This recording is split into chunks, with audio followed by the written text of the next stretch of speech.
करीब 4000 साल पहले की बात है। धरती की वो पाक जमीन जहां आज मक्का और मिना बसे हुए हैं, उस वक्त वीरान और खामोश हुआ करती थी। लेकिन उस वीराने में एक ऐसा वाकया पेश आया जिसे सुनकर हर मोमिन का दिल झुक जाता है और आंखें नम हो जाती हैं। यह कोई मामूली घटना नहीं थी। यह वाकया था रहमत, सब्र और अल्लाह की रजा की सबसे बड़ी मिसाल। एक बाप जिसे अल्लाह ने खलीलुल्लाह यानी अपना दोस्त कहा, एक बेटा जिसकी मासूम उम्र महज कुछ ही साल की थी, लेकिन ईमान की ऊंचाई आसमानों को छू रही थी, और एक हुक्म जो इंसानियत की सबसे बड़ी आजमाइश बन गया। ये कहानी है हजरत इब्राहीम अलैहिस्सलाम और उनके फर्जंद हजरत इस्माइल अलैहिस्सलाम की, जो कुर्बानी की ऐसी मिसाल बन गए जिसे रहमतों से भरी बकरीद की सूरत में हर साल पूरी दुनिया याद करती है। एक सपना, एक आजमाइश और एक बाप की वो कांपती हुई हथेली जो अपने बेटे की गर्दन पर चाकू रखने जा रही थी, लेकिन दिल में एक ही बात थी, रब की रजा सबसे ऊपर है। क्या हुआ उस दिन? क्या सच में एक बाप ने अपने बेटे को कुर्बान कर दिया, या अल्लाह की रहमत ने वो चाकू रोक दिया? आइए इस पाक और ईमान अफरोज कहानी को दिल से सुनते हैं। बहुत समय पहले की बात है। एक शहर था जहां लोग सूर्य, चांद, सितारे और पत्थर की मूर्तियों को अपना खुदा मानते थे। वहीं उसी शहर में एक बच्चा पैदा हुआ जिसका नाम रखा गया इब्राहीम। ये कोई साधारण बच्चा नहीं था। बचपन से ही वह गहराई से सोचता और सवाल करता, ये सूरज जो हर शाम ढल जाता है, क्या ये खुदा हो सकता है? जो पत्थर खुद अपनी जगह से हिल नहीं सकते, वो इंसानों की मदद कैसे करेंगे? इब्राहीम अलैहिस्सलाम का दिल इस बात को मानने को कभी राजी नहीं हुआ कि इंसान अपने हाथों से बनाई गई चीजों को खुदा माने। जब उन्होंने देखा कि उनके पिता मूर्तियां बनाते हैं और लोग उन मूर्तियों को पूजते हैं, तो उन्होंने अपने पिता से कहा, अब्बा जान, आप ऐसी चीजों को क्यों पूजते हैं जो सुन भी नहीं सकती, देख भी नहीं सकती और किसी का भला भी नहीं कर सकती? उनके सवालों ने शहर वालों को परेशान कर दिया।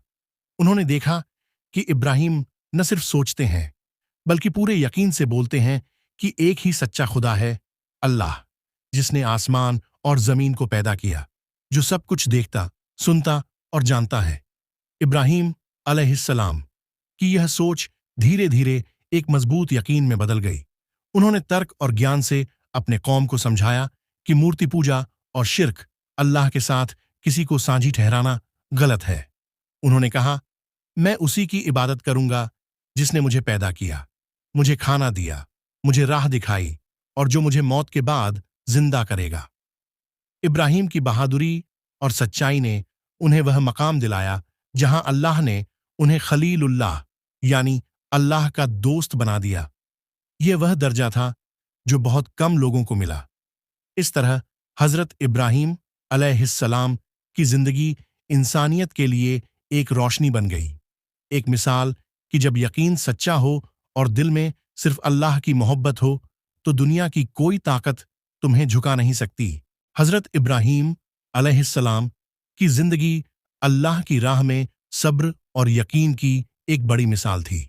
उनकी शादी हजरत हाजरा अलैहिस्सलाम से हुई, जो नेक, पाक और सब्र करने वाली महिला थीं। लेकिन सालों बीत गए, उनके घर कोई औलाद नहीं हुई। इब्राहीम अलैहिस्सलाम का दिल एक बाप के जज्बात से भरा हुआ था। उन्हें एक बेटे की ख्वाहिश थी, लेकिन उन्होंने कभी अल्लाह से उम्मीद नहीं खोई। एक रात उन्होंने दोनों हाथ उठाए और पूरी ताबेदारी से अपने रब से कहा, ऐ मेरे रब, मुझे एक नेक औलाद अता फरमा। ये दुआ सीधे उस जात तक पहुंची जो हर आह को सुनता है, अल्लाह। और फिर उस नेमत का आगाज हुआ जिसका सब्र से इंतजार किया गया था। कुछ समय बाद हजरत हाजरा को एक बेटे की पैदाइश की खुशखबरी मिली। ये कोई आम बच्चा नहीं था, ये थे हजरत इस्माइल अलैहिस्सलाम। उनकी पैदाइश ने घर में रोशनी भर दी। इब्राहीम की आंखों में सुकून था, दिल में शुक्र और जबान पर अल्लाह का नाम। उन्होंने अपने बेटे को प्यार से पाला, लेकिन अल्लाह की राह में अपनी जिम्मेदारी को कभी नहीं भूले। इस्माइल अलैहिस्सलाम बचपन से ही फरमानबरदार, शुक्रगुजार और नेक दिल थे। उनकी परवरिश में हजरत हाजरा का बड़ा किरदार था, जिन्होंने तन्हाई اور مشکل حالات میں بھی اللہ سے کبھی شکایت نہیں کی۔ اس طرح ایک باپ کی دل سے مانگی گئی دعا، ایک ماں کے صبر اور ایک نبی کی توحید پر اٹوٹ یقین نے ایک ایسے بیٹے کو دنیا میں لایا جو آگے چل کر قربانی، صبر اور اسلام کی بنیاد بننے والا تھا۔ وقت گزرتا گیا۔ حضرت اسماعیل علیہ السلام اب جوان ہونے لگے تھے۔ ان کا چہرہ چمکتا تھا، چال میں نرمی تھی اور دل میں اپنے پتا اور رب کے لیے بے انتہا محبت۔ وہ اپنے والد حضرت ابراہیم علیہ السلام کے ساتھ کھیتوں، پہاڑوں اور مسجدوں میں مدد کرتے۔ ہر طرف ایک خوشنما زندگی دکھائی دیتی تھی، مگر اللہ تعالیٰ اپنے نیک بندوں کو صرف آرام نہیں دیتا، انہیں آزماتا بھی ہے تاکہ ان کی سچائی، صبر اور یقین دنیا کو دکھ سکے۔ ایک رات حضرت ابراہیم کو نیند میں ایک عجیب سپنا آتا ہے۔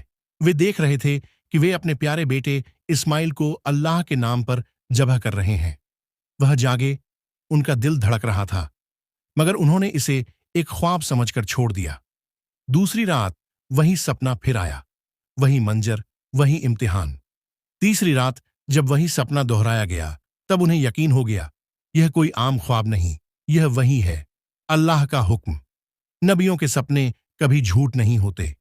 اب ایک باپ کے سامنے سب سے بڑی پریکشا تھی۔ جس بیٹے کو انہوں نے دعاؤں سے مانگا تھا، جسے سینے سے لگا کر پالا تھا، جسے دیکھ کر ان کی آنکھوں کو سکون ملتا تھا، اب اسی بیٹے کو اللہ کی راہ میں قربان کرنا تھا۔ ابراہیم علیہ السلام کا دل کانپ اٹھا، مگر ان کا ایمان ڈگمگایا نہیں۔ انہوں نے وہی کیا جو ایک سچا بندہ کرتا ہے، اللہ کے حکم کے سامنے سر جھکا دیا۔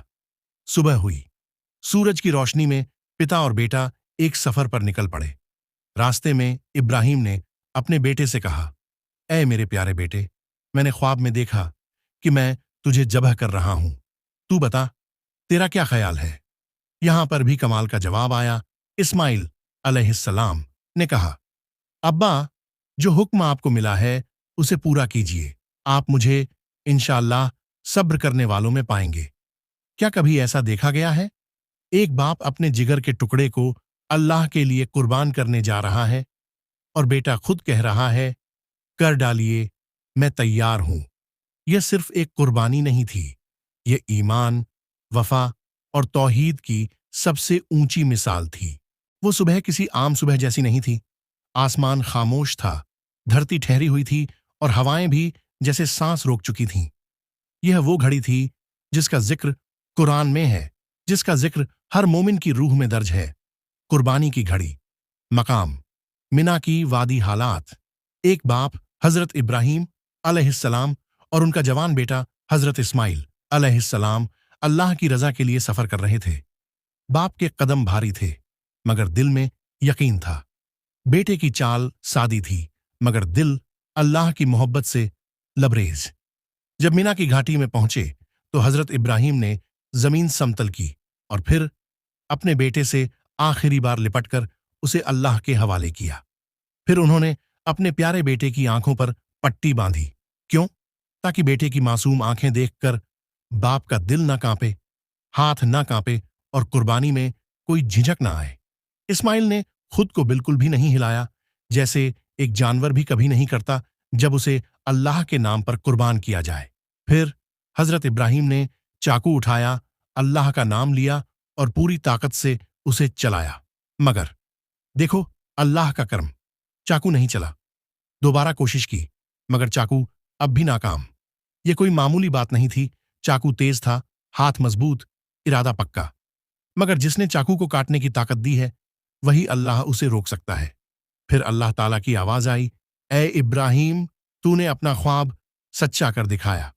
اور اسی وقت اللہ نے آسمان سے ایک بڑا، موٹا اور سرخ رنگ کا مینڈھا بھیجا، جسے حضرت اسماعیل کی جگہ ذبح کیا گیا۔ یہ صرف ایک قربانی نہیں تھی، یہ باپ اور بیٹے کے ایمان، صبر اور توحید کی وہ مثال تھی جو رحمت بن گئی اور جو ہر سال عید الاضحیٰ کے روپ میں زندہ رہتی ہے۔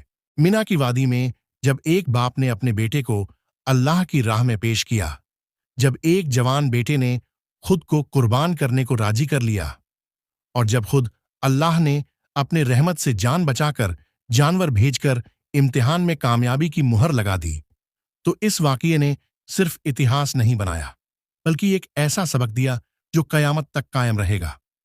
वही सबक है कुर्बानी का मकसद। हर साल जब ईद उल अजहा आती है, मुसलमान दुनिया भर में जानवरों की कुर्बानी करते हैं, मगर यह सिर्फ गोश्त, खून या रस्म नहीं है। यह याद है उस वक़्त की जब एक इंसान ने अपने रब की रज़ा को दुनिया की हर मोहब्बत से ऊपर रखा, जब एक बेटा सिर्फ इसलिए कुर्बान होने को तैयार हुआ क्योंकि अल्लाह का हुक्म आया, और जब अल्लाह ने यह दिखा दिया कि हर सच्ची कुर्बानी का अंजाम रहमत होता है। कुर्बानी हमें सिखाती है, अगर रब का हुक्म आ जाए तो इंसान को अपनी सबसे प्यारी चीज को भी कुर्बान करने से पीछे नहीं हटना चाहिए। असल कुर्बानी यह है कि हम अपने नफ्स, अपने लालच, अपने गुरूर और अपने गुनाहों को अल्लाह के लिए छोड़ दें। ईमानदार दिल से किया गया हर छोटा अमल अल्लाह के यहाँ बड़ी नेमत बन सकता है। कुर्बानी के दिन जब जानवर ज़ब्ह किया जाता है तो अल्लाह को उसका गोश्त या खून नहीं पहुंचता, बल्कि अल्लाह तक पहुंचती है तुम्हारी परहेजगारी, तकवा। इसलिए बकरीद सिर्फ एक त्योहार नहीं, बल्कि एक जिंदा पैगाम है, सब्र, ईमान और तौहीद का पैगाम। और यही वजह है कि आज भी हजरत इब्राहीम और इस्माइल अलैहिस्सलाम की वो कुर्बानी हर मोमिन के दिल में जिंदा है और हमेशा रहेगी। वक़्त गुजर गया, मिना की घाटी में उठी वो आहट अब इतिहास बन चुकी है। हजरत इब्राहीम और इस्माइल अलैहिस्सलाम की कुर्बानी की कहानी हम पढ़ते हैं, सुनते हैं और हर साल बकरीद पर उसे याद करते हैं। मगर सवाल ये है, क्या हमने उस कहानी से कुछ सीखा? क्या वो कुर्बानी सिर्फ किताबों के पन्नों में रह गई, या फिर उसका असर हमारे दिलों और जिंदगी में भी झलकता है? आज जब हम बकरीद पर जानवर ज़ब्ह करते हैं, तो क्या हम अपने नफ्स की कुर्बानी भी करते हैं? क्या हम अपने गुस्से, लालच, हसद, झूठ और गुनाहों को काटते हैं, वैसे ही जैसे चाकू से जानवर को ज़ब्ह करते हैं? क्या हम अपने बच्चों को इस्माइल जैसा बनाने की कोशिश करते हैं, जो फरमाबरदार, सब्र करने वाला और अल्लाह की राह में कुर्बान होने को तैयार था? क्या हम अपनी ख्वाहिशों को अल्लाह की रज़ा से नीचे रखते हैं? यह आज का सबसे बड़ा सवाल है, क्योंकि असल कुर्बानी जानवर की नहीं, दिल की होती है। कुरान में साफ लिखा है, न तो अल्लाह तक उनका गोश्त पहुंचता है और न खून, बल्कि उस तक तुम्हारा तकवा पहुंचता है। तो आइए इस बकरीद पर सिर्फ रस्म न निभाएं, बल्कि एक सच्चा मोमिन बनकर अपने अंदर के बुरे साए को ज़ब्ह करें, अपने दिल को पाक करें, अपने गुनाहों को छोड़ें और अल्लाह के हुक्म को अपनी सबसे बड़ी चाहत बनाएं। क्योंकि कुर्बानी का मकसद यही है, अल्लाह की रज़ा के लिए अपना सब कुछ कुर्बान कर देना। अगर आपको यह वाक़या पसंद आया हो तो इसे शेयर करें, ताकि इस पाक सबक को हर दिल तक पहुंचाया जा सके। ईद उल अजहा मुबारक। अल्लाह हमें भी इब्राहीम और इस्माइल अलैहिस्सलाम जैसा सच्चा ईमान अता फरमाए। आमीन।